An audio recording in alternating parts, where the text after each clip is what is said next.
में विधायक संदीप यादव से ठगी की कोशिश, पुलिस की गिरफ्त में आरोपी आया। विशाखापट्टनम से आरोपी को गिरफ्तार किया। सीएम गहलोत की डीपी लगे फर्जी अकाउंट से मैसेज किया था। सीएम के नाम से फर्जी अकाउंट से फोन पे अकाउंट में रुपए मांगे थे। मैसेज कर विधायक से मांगे थे 30,000 रुपए। फूलबाग थाने में विधायक ने केस दर्ज करवाया। भिवाड़ी पुलिस अधीक्षक शांतनु कुमार ने मामले का खुलासा किया।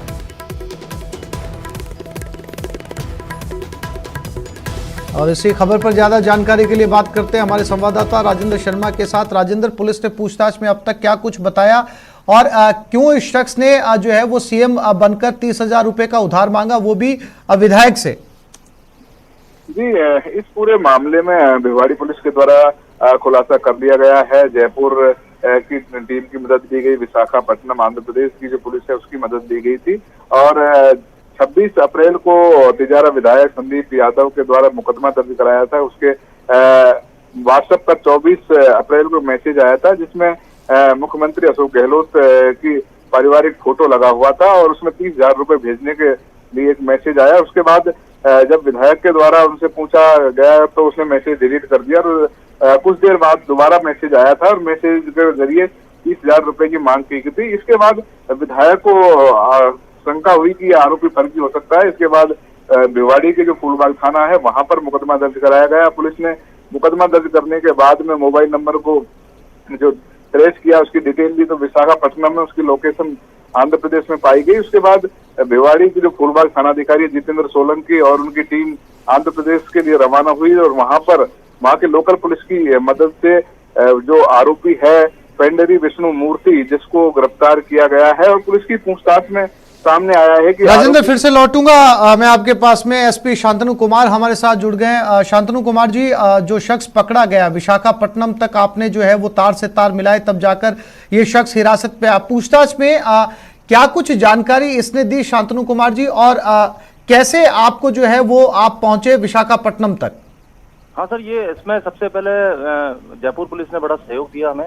जयपुर पुलिस के सहयोग से DIG additional commissioner Jaipal Lama साहब ने मुझे बताया था कि इस तरह का कोई मामला आया है, तो हमने इमीडिएटली मुकदमा दर्ज करके जयपुर पुलिस के सहयोग से हमें कुछ तकनीकी सूचनाएं मिली। हमने अपने एसएचओ सोलंकी को यहाँ से भेजा और जितेंद्र सोलंकी को टीम के साथ हवाई जहाज से भेजा। सीधे वहाँ पहुंचे, वहाँ पे लोकल पुलिस की मदद से हमने इसको पकड़ा। ये वहाँ का काफी नामी ठग रहा हुआ है। इसने पहले भी वहाँ पे 4 इसके खिलाफ मुकदमे दर्ज है और पहले भी वहाँ के कई राजनीतिज्ञों के नाम से इसने पैसे वहाँ पर लोगों से ठगी करी है इसने। तो ये इसको पकड़ना काफी अच्छी सफलता है, क्योंकि इसको पकड़ने के बाद अब हम इसको केस ऑफिसर स्कीम में लेकर के इसको हम तुरंत सजा दिलाने की कोशिश करेंगे ताकि ये ठग जो है परमानेंटली जेल में रह सके। बिल्कुल बिल्कुल। शांतनु जी, एक महत्वपूर्ण सवाल ये भी है कि जिस शख्स को आपने विशाखापट्टनम से पकड़ा है, सीएम की डीपी लगाकर वो एक विधायक से पैसे मांगता है, तो क्या एक शातिर ठग, जैसा कि आपने बताया कि पहले भी कई बार जो है वो ये ठगी कर चुका है, तो क्या इसे अंदाजा नहीं था कि सीएम किसी विधायक से पैसे क्यों मांगेगा? ये तो है, लेकिन इसमें प्रॉब्लम ये आती है कि ये इस तरह का उदाहरण देता है, इसके अंदर ये इस तरह का रीजन देता है कि जैसे पार्टी फंड के लिए या जन्मदिन समारोह के लिए या इस तरह की बात करता है, जिसके अंदर प्रत्येक व्यक्ति सोचता है कि इसके अंदर उसका कोई नुकसान नहीं होगा। मतलब वो एक तरह से अच्छे काम के लिए ही पैसे दे रहा है, तो उस तरह से लोगों की जो गुडविल है उसको ही ठगता है। जी। तो उस पर शांतनु जी, ये दक्षिण भारतीय शख्स था या उत्तर भारत से जाकर जो है वो वहां पर छिप गया था? नहीं, ये वहीं का शख्स था, वहीं का रहने वाला है ये, और वहीं पर क्योंकि ये टेक्निकल एक्सपर्ट है तो ये वर्चुअल नंबर लेकर के और वहां से ये अपने नंबर्स को ये ऐसे स्पूफिंग करता है कि व्यक्ति को लगता है कि उसी व्यक्ति का नंबर है जो पैसे मांग रहा है, तो उसको बोलते हैं कॉल स्पूफिंग। तो उसके अंदर जो नंबर आपको नजर आता है वो उसी व्यक्ति का होता है जिसकी प्रोफाइल फोटो उसने लगा रखी होती है। तो अगर मेरे नाम से ये करेगा तो मेरा ही नंबर जो है आपको डिस्प्ले होगा, लेकिन वो पीछे उसके वर्चुअल नंबर होता है। तो इसके अंदर बड़ी तकनीकी विश्लेषण किया गया और इसके अंदर भिवाड़ी पुलिस और जयपुर पुलिस ने बड़ा अच्छा काम किया कि हम वर्चुअल नंबर में जो शांतनु जी, ये एक बड़ी कामयाबी कही जाएगी, एक सराहनीय कदम पुलिस का कहा जाएगा। शांतनु जी, हम चाहेंगे कि हमारे दर्शकों से भी आप अपील करें जो साइबर ठगी का शिकार होते हैं, आए दिन किन चीजों डूज और डोंट्स जो है अगर आप बताएंगे, क्योंकि आपने ये जिस मामले का खुलासा किया ये अपने आप में साइबर से जुड़ा हुआ एक बड़ा मामला है। हाँ, इसमें सबसे इम्पोर्टेंट बात है अवेयरनेस। एक तो जो व्यक्ति अगर आपकी किसी रिश्तेदार या दोस्त या किसी अफसर के नाम से आपसे पैसे की या उसकी रिक्वेस्ट कर रहा है, तो सबसे पहले आपके पास जो उसका नंबर है उससे पूछें, क्योंकि हो सकता है आपको वही नंबर नजर आ रहा हो जो उसका है, लेकिन आप जब उसको कॉल करेंगे तो वो कहेगा कि नहीं मैंने तो नहीं किया। तो एक तो उससे अवेयर रहना है अपने को। दूसरी बात है किसी इमोशनल बहकावे में आकर के पैसे को ट्रांजेक्शन कर भी देते हैं, इमीडिएटली 1930 पे आप कॉल करें, वो आपकी कंप्लेंट को रजिस्टर करेगा और आपके बैंक के ट्रांजेक्शन को इमीडिएटली रोक देगा। तो ये दो चीजें बड़ी इंपॉर्टेंट है, इसमें कोई शर्म करने की बात नहीं है, इसके अंदर किसी तरह से डरने की जरूरत नहीं है। ये अवेयरनेस ही हमारा सबसे बड़ा हथियार है साइबर क्राइम को रोकने का।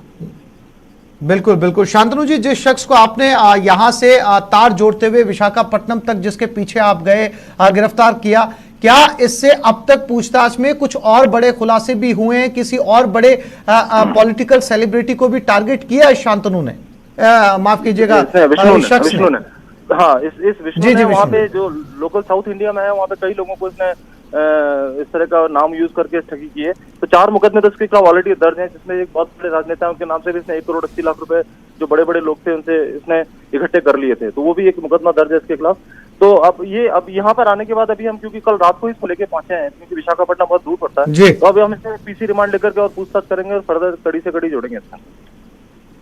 शांतनु जी, बहुत शुक्रिया हमारे साथ बातचीत करने के लिए, तमाम जानकारी देने के लिए। आईपीएस शांतनु कुमार, एसपी भिवाड़ी, जो कि जानकारी दे रहे थे कि कैसे सीएम की डीपी लगाकर इस विष्णु नाम के शख्स ने एक विधायक से पैसों की मांग की। और जब हमने एसपी शांतनु कुमार से पूछा कि एक मुख्यमंत्री एक विधायक से पैसे मांगेगा तो क्या विधायक को इस बात पर डाउट नहीं होगा, तो इसके लिए शांतनु कुमार ने जवाब दिया कि ये जो ठग था ये सोशल कॉज के लिए पैसे मांगता था, इसलिए किसी को शक नहीं होता था, सामाजिक सरोकार से जुड़े कामों के लिए पैसे मांगता था, लिहाजा इसको पैसे मिल जाते थे। और उस शख्स ने इससे पहले भी कई पॉलिटिकल सेलिब्रिटीज की डीपी का इस्तेमाल करके काफी सारे लोगों को ठगा है। कल रात को भिवाड़ी पुलिस इसे लेकर आई है और इसे जो है और पूछताछ की जाएगी। राजेंद्र, हमने जो है वो शांतनु कुमार एसपी भिवाड़ी से बात की, उन्होंने जनता को भी अवेयर रहने का नुस्खा बताया, साथ ही इस विष्णु को अब जो है पूछताछ के अंदर बहुत सारे खुलासे होने की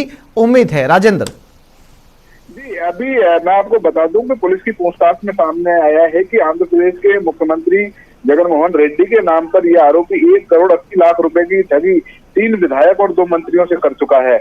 ये बड़ी बात है कि वह आंध्र प्रदेश के जहां लोकल वहां का रहना वाला है, वहां आरोपी में मुख्यमंत्री के नाम पर मंत्री और विधायक, आप समझो 3 विधायक और 2। राजेंद्र जी, मैं फिर से लौटूंगा आपके पास में। राजेंद्र, संदीप यादव वो विधायक हमारे साथ जुड़ गए हैं जिनको ये मैसेज आया था। संदीप जी, आखिरकार आपकी एफआईआर के बाद वो शख्स हिरासत में ले लिया गया है, विष्णु नाम बताया जा रहा है, विशाखापट्टनम से पकड़ा गया। संदीप जी, आपको कब शक हुआ कि मुख्यमंत्री जी आपसे पैसे मांग रहे हैं, आपको नहीं देने चाहिए? जी नमस्कार जी। नमस्कार संदीप जी, बताएं। मेरी आवाज आ रही है संदीप जी आपको? हाँ, व्हाट्सएप पे मैसेज आया था मुझे, तो जी, मैसेज में उसके लहजे से ऐसा लगा कि शायद ही कोई फर्जी आईडी है, तो मैं बात करता रहा उससे। 1-2 बार उसका मैसेज आया, मैंने रिप्लाई कर दिया, तो उन्होंने कहा मैं बाद में आपसे कॉल पे बात करूंगा, तो अर्जेंट काम है। संदीप जी, ये बातचीत आपकी टेलीफोनिक बातचीत थी या टेक्स्ट के जरिए बातचीत हो रही थी? पहले चैट के जरिए हुआ था, उसके बाद उन्होंने मुझे फोन किया, तो 9000 नंबर थे जो सीएम साहब की सीरीज से मैच करते हैं, तो उससे उसने कहा है तो संदीप जी, इनकी आवाज ये मिमिक्री कर रहे थे सीएम गहलोत की, या ओएसडी बन के बात कर रहे थे? ना, वो कोई स्टाफ के नाम से बात की। उन्होंने यही कहा कि मैंने आपको मैसेज किया है व्हाट्सएप पे, उससे चेक करके। जी जी जी जी। और कोई व्हाट्सएप पे, कोई फोन पे के अलग से नंबर दिए इन्होंने, तो वो दोनों नंबर की मैंने वो निकाली, तो उससे ट्रू कॉलर पे एक नंबर जिससे बात हुई वो सीएम साहब के नाम से आ रहा था, तो गहलोत जी के नाम से। ट्रू कॉलर पे भी वही नाम शो कर रहा था और व्हाट्सएप पे भी, पर वो उसने जिस हिसाब से बात की मुझे थोड़ा शक हुआ, तो मैंने देवाराम जी से बात की और उनको पूरा प्रकरण बताया। उन्होंने कहा कि इसमें एफआईआर कराओ, तो फर्जी कॉल है चलेगी। ठीक है, हाँ, छवि खराब हो रही है। बिल्कुल संदीप जी, आपने समय रहते इस पूरे मामले को संज्ञान में लिया, एफआईआर करवाई, तब जाकर ये शख्स जो है पुलिस की हिरासत में। जानकारी के लिए आपका धन्यवाद। संदीप यादव विधायक, एक जागरूक विधायक इन्हें कहा जा सकता है, चूंकि इस ठग ने पूरी तरीके से जाल ऐसा बिछा दिया था कि सामने वाले को किसी तरीके का शक ना हो, यहां तक कि नंबर भी सीएम अशोक गहलोत के नाम से ट्रू कॉलर आईडी में शो कर रहे थे।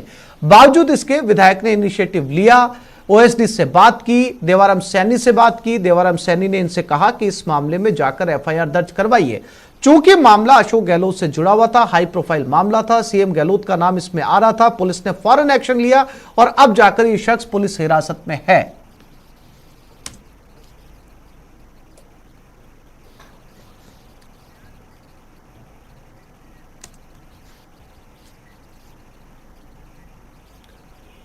गुजरात से